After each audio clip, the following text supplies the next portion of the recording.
Coming up on UCF Nightly News, student loan repayments are starting back up. We have more on what this means for students and alumni later on. 3 weeks ago, we told you about a new House bill impacting transgender and non-binary students. Coming up, we give you an update on where that bill is at now. Later on, we discuss what changes minimum wage workers should be expecting. In sports, we talk about why crowds are bouncing from the FBC Mortgage Stadium at the start of halftime. We see what is being done to keep Knights in their seats. Nightly News starts now.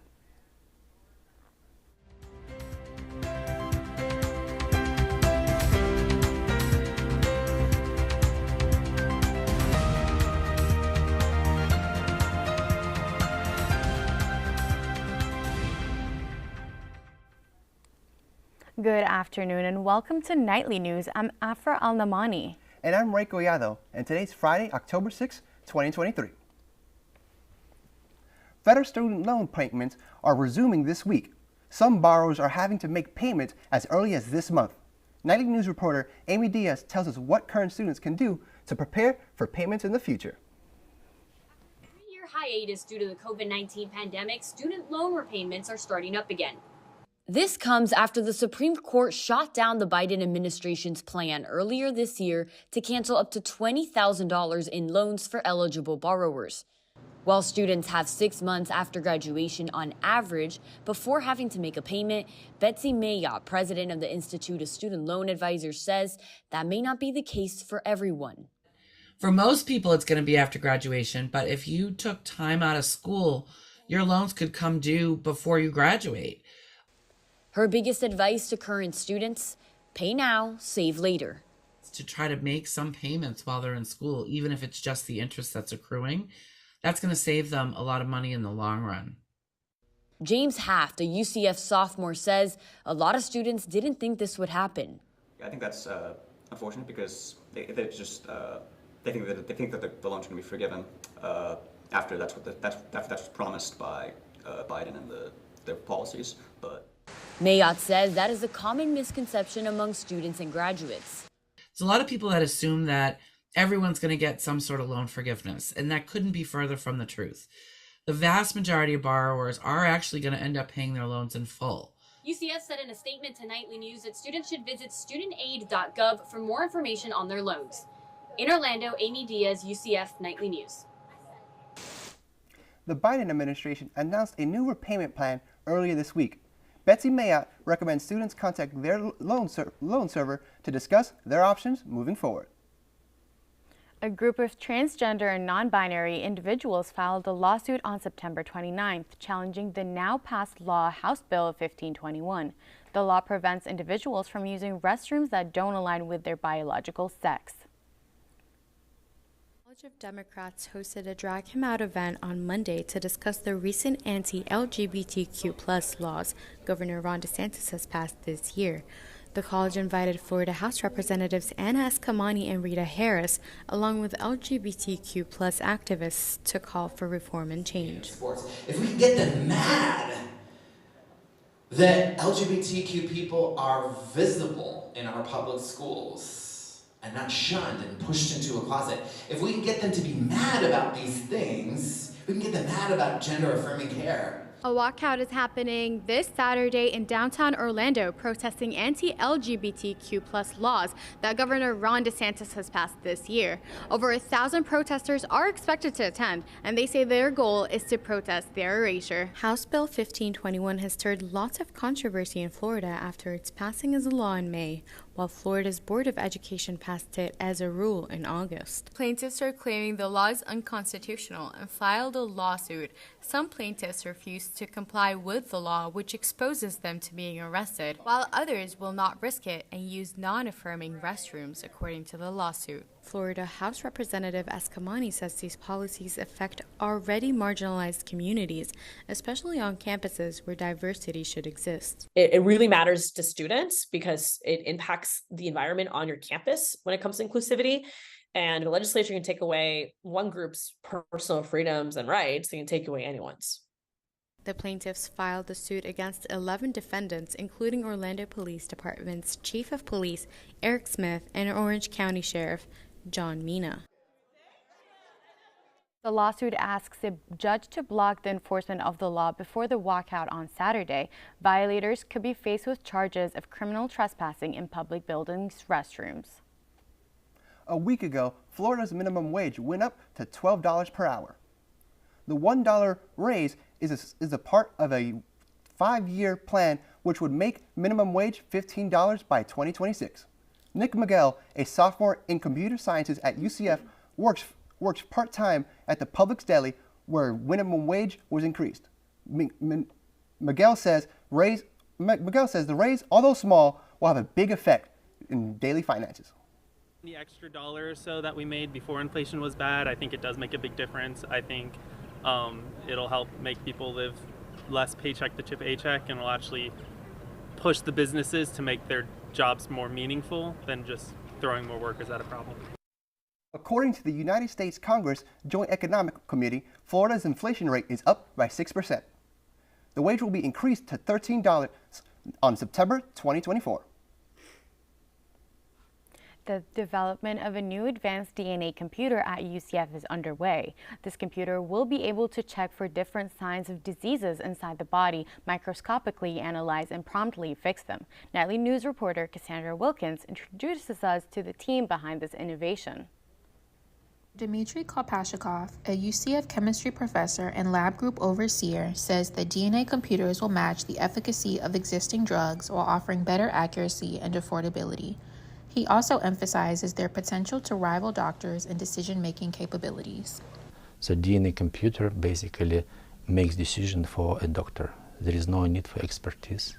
While the computer is still in progress, certain components have been used to figure out which types of bacteria can resist drugs and which can't. This DNA computer differs from the work of other researchers because it's easier to put together and no extra parts have to be added once completed. Under the guidance of Dr. Kolpashikov, students from his research group have played a great role in the design of the DNA computer.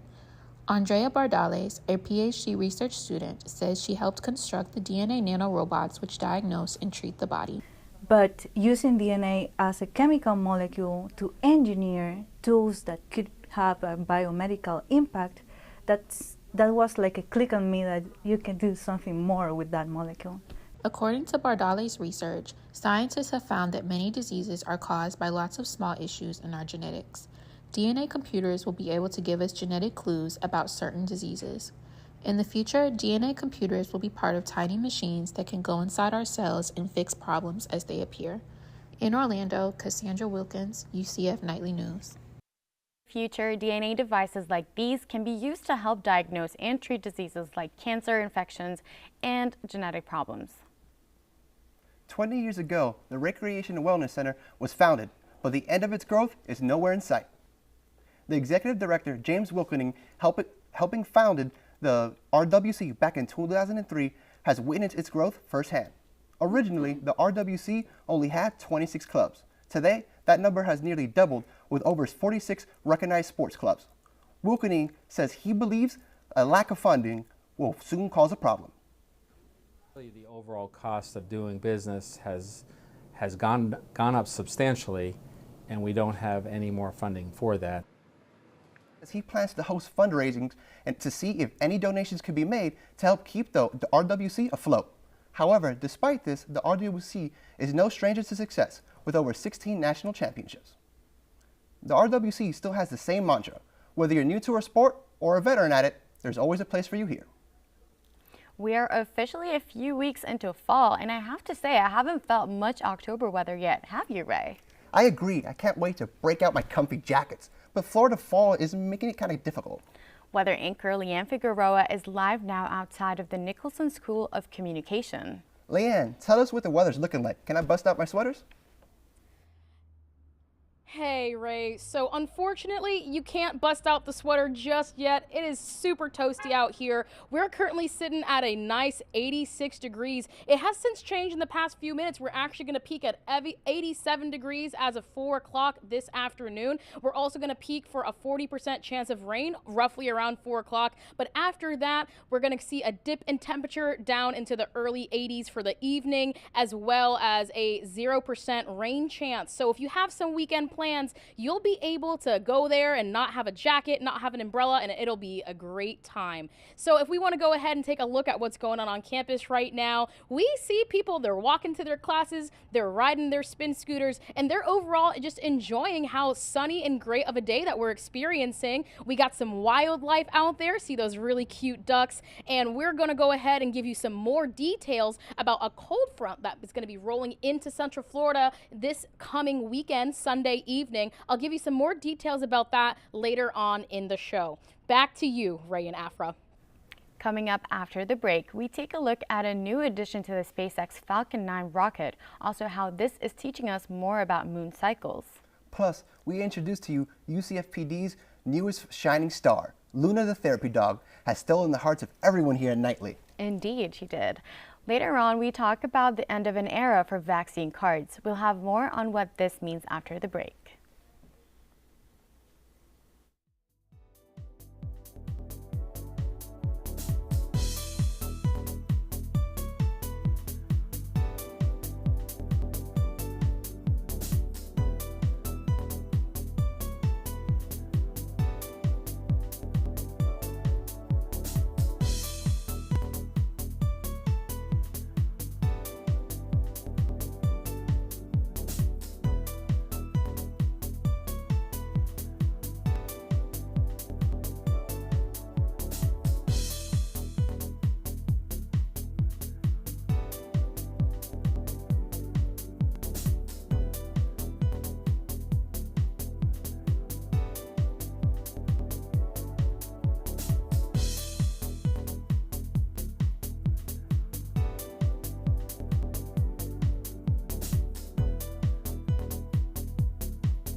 The Lunar Trailblazer spacecraft, set to launch on March 2024, has been undergoing preparations and testing to be shipped to Florida. The new addition is set to be integrated to SpaceX's Falcon 9 rocket. Reporter Heather Bazley tells us more about these final preparations and goals for the craft. The Lunar Trailblazer is a planned small lunar orbiter, part of NASA's Simplex program that will detect and map water on the lunar surface to determine how its form, abundance, and location relate to geology. Researchers are undergoing their final touches for the craft to be integrated into SpaceX's Falcon 9 rocket. It is set to launch in March of 2024. A few steps has really been taking all the instruments. So there's two main instruments on the spacecraft. There's HVM cubed, which is an instrument that measures all of the light that's reflected off of the surface of the moon. And then there's a thermal instrument that's being built by the University of Oxford that's measuring the heat that's coming off the surface. And the last few steps has been putting those onto the spacecraft. Its mission is to aid in the understanding of lunar water and the moon's water cycle. This craft will use multiple instruments to create high-resolution maps of water ice deposits to find critical resources for lunar and space exploration. This mission will provide researchers with tools that will allow them to answer questions about the moon and perhaps even identify new puzzles to be solved in the future. Students are also interested to see what this could mean for space exploration and future research. It's going to open up a lot of doors for future research and people who want to, travel the stars and go outside of our, last frontiers. The next and final step for this craft will be its last system testing before takeoff in Cape Canaveral, Florida. In Orlando, Heather Bazley, UCF Knightly News. You can learn more about the Lunar Trailblazer and its launching by visiting its official website at trailblazer.caltech.edu. There you can meet the team, view pictures of the craft, and more. The UCF Police Department has recruited a new four-legged friend. Luna, the agency's new therapy dog and 9-month-old French bulldog, is partnered with Bianca Becker, a UCF alumna and police detective. Becker has been with the department since 2017 and specializes in sex crime investigations at UCF. Becker says she hopes Luna will help sex crime victims at UCF come forward. So we know that sexual assault is one of the most underreported crimes across the country, but especially within universities. You know, we know our students aren't coming to us, so what else can we do? And so we've tried to do a lot of media outreach. We've added Luna to our team, and we're hoping that our students feel comfortable coming and reporting to us. Although still in training, Luna is expected to complete her certification in the beginning of 2024. Luna will join fellow UCF PD therapy dog Chipper, a 4-year-old Labrador Retriever. It's officially the end of an era. The CDC has announced it will no longer be distributing vaccination cards for COVID-19. Now that COVID vaccines are no longer being distributed by the government, the CDC has stopped printing new cards. According to the CDC, the federal government shipped more than 980 million cards between late 2020, when the vaccine came out, through May 10th. Despite this, the CDC does not expect the discontinuation of the cards to be a particular big change from days of having them stuffed in your wallet. The U.S. government announced opening their diversity visa lottery program for the fiscal year 2025. From October 4th through November 7th, people can apply for the program free of charge. But it is important to note not every country's citizens are eligible to sign up. Individuals signing up for the lottery must only come from a low migration population to the United States. Due to increasing demands in recent years, officials anticipate a higher amount of applications, so it is recommended to apply as early as possible to avoid high website traffic. Up to 55,000 green cards will be made available for lottery winners. To sign up, visit dvprogram.state.gov. Today is World College Radio Day. The idea for the day was created in 2010 by Dr. Rob Quick at William Preston University. The first official day began in the first Friday of October 2011. According to thecollegeradio.org, the day is set to play an important role in the education of students. It is intended to increase awareness to international winners. They do this by encouraging people who would normally not listen to college radio to do so. Over 700 college radio stations in 50 countries, different countries across 6 continents, participate in the world of college radio. SAG-AFTRA members are on their 85th day of strike in front of the Netflix headquarters in Hollywood, California. Now the strike looks to produce hopeful results after the studios and SAG-AFTRA met for the first time this week since July. According to one of the actors on strike, over 65,000 Hollywood actors are fighting for higher pay and tighter regulations of artificial intelligence. Some actors say they're optimistic after the WGA agreed on a deal for Hollywood writers' pay. Negotiations will continue on Monday after both sides will meet internally this weekend. After the break, we'll look at how Florida weather is faring as we hope for some cooler days. Leeann joins us back in the studio to tell us what's coming up. Plus, our friends at Embry-Riddle will give us the lowdown on what's happening in the tropics. Meteorology major Madison Croker shows us what's happening across the nation. Nightly News will be right back after the break.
This week, we've been getting so much rain.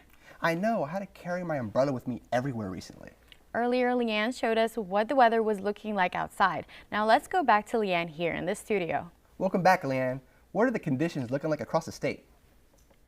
Thank you guys. I'm glad to be back in here. It was pretty hot out there. Let's go ahead. We're going to take a look at the temperatures going over here across Central Florida and the rest of the state as well. We got an 86 degrees in Tallahassee, 86 also in Jacksonville, 90 in Tampa, an 88 in Orlando, and then 87 in Miami. So relatively hot across the state. It's pretty consistent. Let's go ahead and take a look at the lows as well. All right, guys, so Tallahassee, they're where I want to be. They're in the 60s, the 68, same with Jacksonville. Orlando, Tampa, and Miami, however, we're still looking in those low to mid 70s, so not quite as cold as I know we all want it to be, so we can put on our cozy sweaters. Let's go ahead and take a step back. We're going to look at our 5-day forecast now.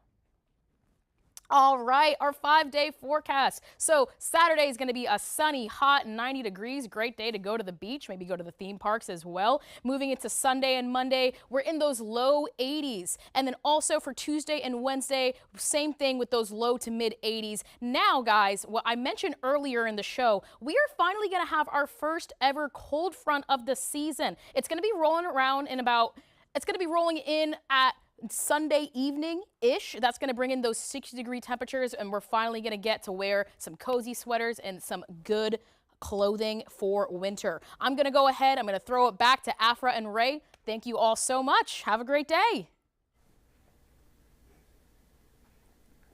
Thanks, Leeann. Now let's check in with our partners at Embry-Riddle Aeronautical University. Meteorology major Madison Croker shows us what's the weather looking like across the nation. Good afternoon, everyone. I'm student meteorologist here, Madison Croker at Embry-Riddle, and I'm going to be showing you what's happening this weekend across the United States. We have a cold front moving through the coast, and it's going to bring us some nice cool temperatures this weekend. But ahead of the cold front, you could see some potential thunderstorms and rainfall. Looking at these temperatures we have here, we have a drop from 80s down to the 50s in Boston and Washington, D.C., and it's going to hit Florida, so we're going to see a nice cool air this weekend there. But really, we're more focused on Tropical Storm Philippe that's going to be merging with this cold front, and it could bring in some potential flooding and rainfall into the Boston area. So make sure you stay alert and on top of that this weekend, but also enjoy the nice fall breeze you're going to be feeling. Thank you. After the break, we'll take a look at the new paid contract football coach Gus Malzahn has signed. This comes after he was reported as one of the lowest paid head coaches in all of Big 12 football. Plus, we'll take a look at how students are bouncing from that football games early. We'll also see a new petition to try and help keep seats in butts. Nightly News will be right back after the break.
Good afternoon, Knights. I'm Ron Perretti.